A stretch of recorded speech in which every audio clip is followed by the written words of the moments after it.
ದಾಂಡೇಲಿಯ ಶ್ರೀ ಬನಶಂಕರಿ ದೇವಿ ದೇವಸ್ಥಾನದಲ್ಲಿ ಸಂಭ್ರಮದಿಂದ ಜರುಗಿದ ಜಾತ್ರಾ ಮಹೋತ್ಸವ. ದಾಂಡೇಲಿ ನಗರದ ಡಿಎಫ್ಎ ಟೌನ್ಶಿಪ್ನಲ್ಲಿರುವ ಶ್ರೀ ಬನಶಂಕರಿ ದೇವಿ ಮಂದಿರದ ಜಾತ್ರಾ ಮಹೋತ್ಸವವು ಸಂಭ್ರಮ ಸಡಗರ ಹಾಗೂ ಶ್ರದ್ಧಾಭಕ್ತಿಯಿಂದ ಇಂದು ಗುರುವಾರ ಜರುಗಿತು. ಇಂದು ಬೆಳಿಗ್ಗೆ 7 ಗಂಟೆಗೆ ಶ್ರೀ ದೇವಿಯ ಮಹಾಮಂಗಳಾರತಿ ಜರುಗಿ ಆನಂತರ ಪಲ್ಲಕ್ಕಿ ಉತ್ಸವ ಆರಂಭಗೊಂಡಿತು. ಪಲ್ಲಕ್ಕಿ ಉತ್ಸವವು ನಗರದ ಪ್ರಮುಖ ರಸ್ತೆಗಳಲ್ಲಿ ಸಂಚರಿಸಿ ಕೊನೆಯಲ್ಲಿ ಶ್ರೀ ಸ್ವಾಮಿ ಸನ್ನಿಧಿಯಲ್ಲಿ ಸಂಪನ್ನಗೊಂಡಿತು. ಆ ನಂತರ ಮುತ್ತೈದೆಯರಿಗೆ ಉಡಿ ತುಂಬುವ ಕಾರ್ಯಕ್ರಮವನ್ನು ಏರ್ಪಡಿಸಲಾಗಿತ್ತು. ಮಧ್ಯಾಹ್ನ ಮಹಾಪೂಜೆಯಾದ ಬಳಿಕ 1 ಗಂಟೆಯ ನಂತರ ಮಹಾಪ್ರಸಾದ ವಿತರಣೆಯನ್ನು ಹಮ್ಮಿಕೊಳ್ಳಲಾಗಿತ್ತು.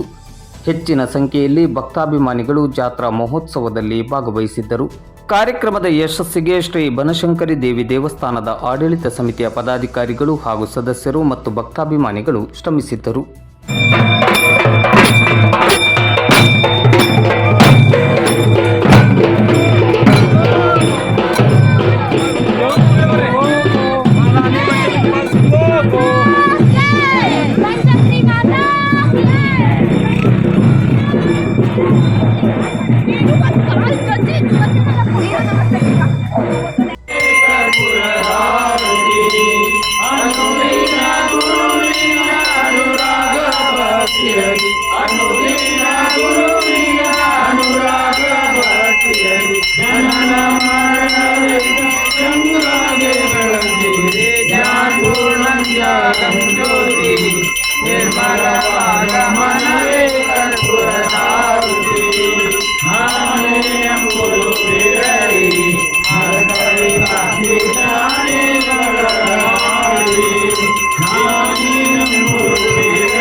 ಸ್ವಚ್ಛವಾಗಿ